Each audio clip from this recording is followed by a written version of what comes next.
नमस्कार, बहुत बहुत स्वागत है आप सभी का हमारे चैनल पॉलिटिकल अड्डा में और मैं हूं आपके साथ शिवानी मांगवानी। तो जैसे कि आप जानते हैं, संभल में जामा मस्जिद के सर्वे के दौरान जो हिंसा भड़की है वो इतनी खतरनाक हो गई है जिसमें 3 लोगों की मौत भी हो गई है और ये हिंसा लगातार बढ़ती जा रही है। तो इस पर दिल्ली वासी क्या सोचते हैं, आइए जानते हैं। सर, क्या कहेंगे, किसको श्रेय देना चाहते हैं इस पूरी हिंसा का? इस पूरी हिंसा का श्रेय उन तमाम विपक्षियों को है जो लोग झूठा नैरेटिव फैलाते हैं, झूठी वीडियो पोस्ट करते हैं। 128 सेकंड की वीडियो को क्रॉप करके मात्र 22 सेकंड की वीडियो डालकर प्रशासन को बदनाम करने की कोशिश करते हैं। और उस तौकीर रजा पर भी इसकी पूरी जिम्मेदारी जाती है, जो कहता है हमने चूड़ियाँ नहीं पहनी है, हम सड़कों पर आ जाएंगे, हमारे युवा ये कर देंगे, हम कुछ भी कर सकते हैं, हम सारे अगर सड़कों पर आ जाए। इस तरीके के भड़काऊ बयान देने वाला तौकीर रजा, इस तरीके की झूठी वीडियो डालने वाला अखिलेश यादव और इस तरीके की बात करने वाले तमाम वो नफरती लोग जो सोशल मीडिया पर आए दिन नफरत फैला रहे हैं, वो लोग हैं इसके पूरे जिम्मेदार। देखिए, विपक्ष तो कह रहा है कि बीजेपी के पास सिर्फ मुसलमानों को परेशान करने का काम है। लगातार कभी मस्जिद तोड़ने के लिए निकल जाते हैं, कभी सर्वे करने लगता है। सालों से तो सर्वे नहीं किया, अभी हिंदू राष्ट्र बनाना है तो ये मस्जिदों का सर्वे कर रहे हैं और तोड़ रहे हैं। मुझे एक बीजेपी वाले का नाम बताओ, बीजेपी के नेता का, जो संभल की मस्जिद में पिटिशनर हो, जिसने पिटिशन दायर करी हो कि ये पहले मंदिर था, हरिहर मंदिर था। वो कौन लड़ रहा है केस? विष्णु शंकर जैन जी लड़ रहे हैं। वही विष्णु शंकर जैन जिन्होंने तमाम मंदिरों के उस पर वो कर रहे हैं, वो केस लड़ रहे हैं। आज सनातन के सच्चे योद्धा हैं। उन्होंने कोर्ट के अंदर में पिटीशन फाइल करी। कोर्ट में जज ने सब कुछ देखने के बाद में, क्योंकि सबको पता है ये बहुत सेंसिटिव मुद्दा है, चाहे मंदिर हो, मस्जिद हो, गुरुद्वारा हो, चर्च हो, कुछ भी हो, ये जहाँ पर हमारी आस्था का केंद्र होता है वो बहुत सेंसिटिव मुद्दा होता है। तो कोई भी जज ऐसे ही तो उसकी जाँच के आदेश दे नहीं देगा। उसको कुछ तो ऐसे साक्ष्य मिले होंगे ना कि उसने जाँच के आदेश दिए। अब जब उसने जाँच के आदेश दे दिए, उसमें जाँच हो रही है संवैधानिक तरीके से, तो फिर उसमें पथराव करने की ज़रूरत क्या है? प्रशासन के ऊपर पे तुम पथराव करोगे और फिर तुम चाहोगे कि प्रशासन शांत बैठा रहे, कब तक बैठा रहेगा? क्या वो पुलिस वाले जो आ रहे हैं या वो जो सर्वे करने वाले आ रहे हैं वो किसी के पति नहीं है, किसी के बेटे नहीं है, किसी के भाई नहीं है, किसी के वो नहीं है, रिश्तेदार नहीं है? वो भी तो इसी भारत के हैं ना। आप उनके ऊपर पे पथराव करो, आगजनी करो, उनकी गाड़ियाँ फूंक दो और आप सोचो कि वो जवाबी कार्रवाई भी नहीं करेंगे। ऐसे कब तक चलेगा इस देश के अंदर में? बताइए मुझे। देखिए, जो हिंसा है इतनी खतरनाक हो गई है कि 3 लोगों की जान भी चली गई। इस पर आप क्या कहें? मैम, मैं बिल्कुल, मुझे भी उस जान की फिक्र है, क्योंकि अल्टीमेटली जब कोई जान जाती है ना, तो वो हिंदू या मुसलमान की नहीं जाती है। उस समय पर एक इंसान की जान जाती है, एक ऐसी इंसानियत की जान जाती है कि किसी का बेटा मरता है, किसी का भाई मरता है, किसी का पोता मरता है, किसी का पति मरता है। एक शख्स नहीं मरता है, पूरा एक परिवार तबाह हो जाता है। और इस बात पे मैं भी ये पूछना चाहता हूँ कि क्या तौकीर रजा आज उन 3 जो बच्चे मारे गए हैं, इनकी नफरत की आग लगाई हुई तौकीर रजा जैसे और अखिलेश यादव जैसे लोगों की फैलाई हुई आग की वजह से जो संभल में 3 युवा मारे गए हैं, क्या उस माँ को ये बेटे लौटा पाएंगे? क्योंकि उनके दिमाग में तो इन्होंने नफरत भर दी। वो वहाँ दंगे में पहुँच गए और पथराव करने लगे। पुलिस ने जवाबी कार्रवाई करी और वो मारे गए। तो इनका हत्यारा कौन हुआ? जो इनको भड़का रहा था वो, या जिसने अपने बचाव के चक्कर में वो किया वो? यानी कि आप कह रहे हैं कि ये जो मुस्लिम जो भी कदम उठा रहे हैं, जो भी पत्थरबाजी हो रही है, सिर्फ अखिलेश यादव के कहने पर हो रही है? नहीं, ये तो संभल की घटना है ना, उत्तर प्रदेश में हो रही है तो उनकी है। कहीं पर कांग्रेस भड़का रही है, कहीं पर ममता बानो भड़का रही हैं। तो ये जो पूरा विपक्ष है ना, स्पेशली वामपंथी लोग, ये भड़काते हैं। देश में कहीं भी दंगे होते हैं, ये इन लोगों की पहले से प्लानिंग होती है। ये लोग, मुझे तो लगता है कि शायद कुछ मुहैया भी ना कराते हो। क्योंकि आप सोचो ना, एक दंगा हो रहा है, एक टीम पहुंचती है सुबह सर्वे के लिए। सुबह आदमी उठता है ना, किसी भी धर्म का हो, वो अपने भगवान का नाम लेता है।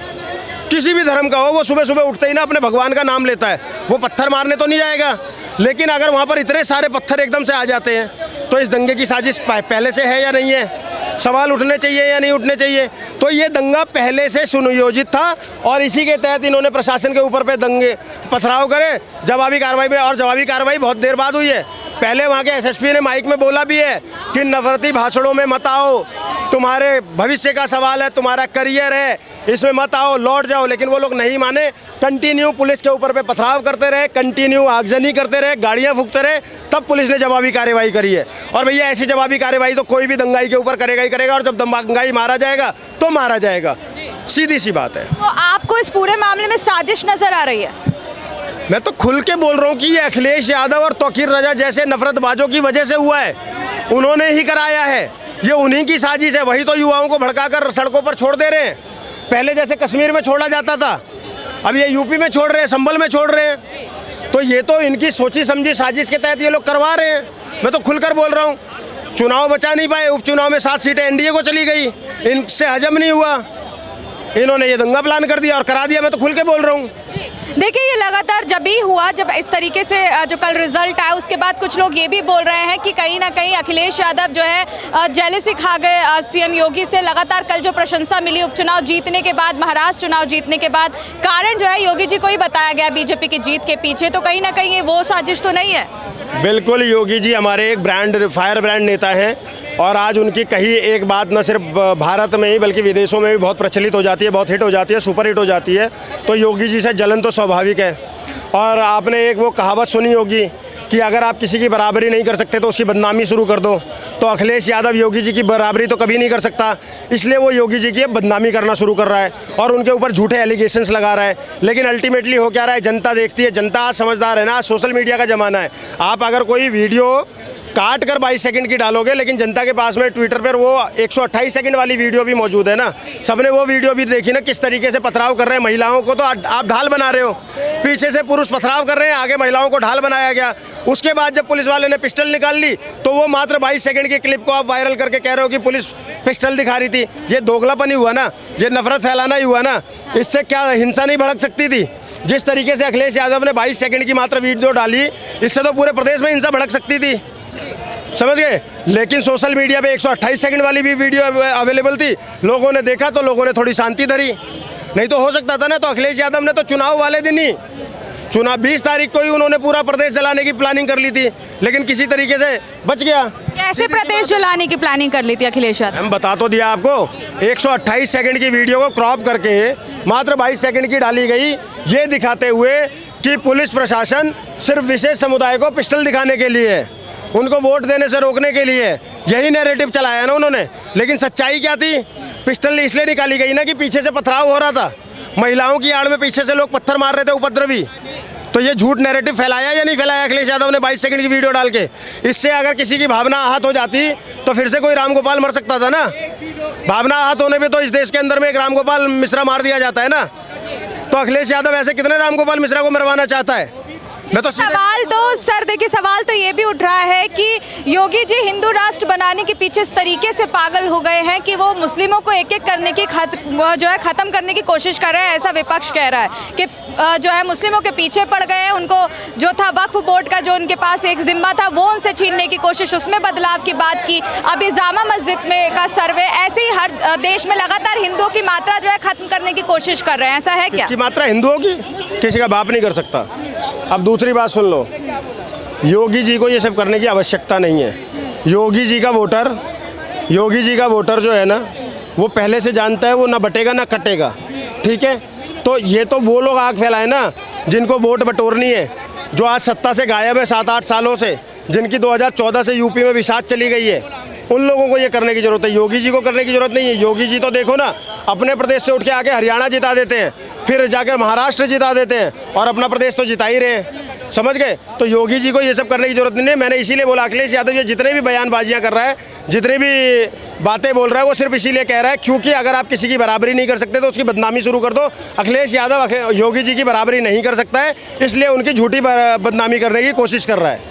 तो आप कह रहे हैं कि ये पूरा एक साजिश था, पूरा ये जो मामला रहा? हाँ, ये पूरा साजिश था, विपक्ष की साजिश थी, तौकीर रजा की साजिश थी, अखिलेश यादव की साजिश थी और तमाम विपक्षों की साजिश थी। लेकिन यही विपक्ष लगातार योगी सरकार को घेरा, क्या मतलब अभी जो लगातार जो मामले आ रहे हैं, बहराइच हिंसा हो या कोई और भी हिंसा हो, योगी जी को घसीटने की कोशिश कर रहे हैं, क्या ये इनसे डर गए हैं? मैडम एक बात बताओ ना, वो कितना भी घसीटने की कोशिश कर ले, जनता किस पे ठप्पा लगा रही है? क्योंकि अल्टीमेटली लोकतंत्र के अंतर में कौन वो होता है? मैं तो ये बोल रहा है कि ईवीएम की खराबी। अरे मैम, अगर ईवीएम की खराबी है तो मैं बोल रहा हूँ ना, जिस राज्य में विपक्षियों की सरकार है, इस्तीफा दे दो, आओ मेरे साथ, मैं तुम्हारे साथ चलूंगा धरना देने, मैं तुम्हारे साथ चलूंगा धरना देने। लेकिन नहीं, तुम्हारा क्या हिसाब है? मीठा मीठा गप-गप, कड़वा कड़वा थू। जिस राज्य में तुम जीत गए वहाँ ईवीएम ठीक है, जिस राज्य में तुम हार गए वहाँ ईवीएम करप्ट है। ऐसे थोड़ा ही होता है, ये दोगलापन है, इसके इतर और कुछ नहीं है, ठीक है।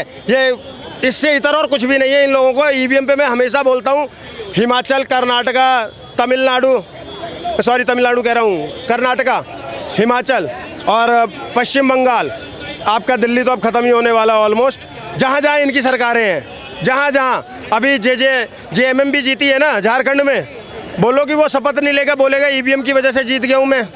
हेमंत सोरेन से बुलवा देना कि मैं ईवीएम की वजह से जीता हूँ, मैं शपथ नहीं लूंगा, और आकर हेमंत सोरेन कर ले वहाँ पर, हेमंत सोरेन आकर वहाँ पर चले मेरे साथ में, मैं उसके साथ में ईवीएम के खिलाफ धरना दे दूंगा। लेकिन ये दोगला एजेंडा नहीं चलेगा कि हम जीत गए तो ईवीएम ठीक है, हम हार गए तो ईवीएम खराब है, ये नहीं चलेगा।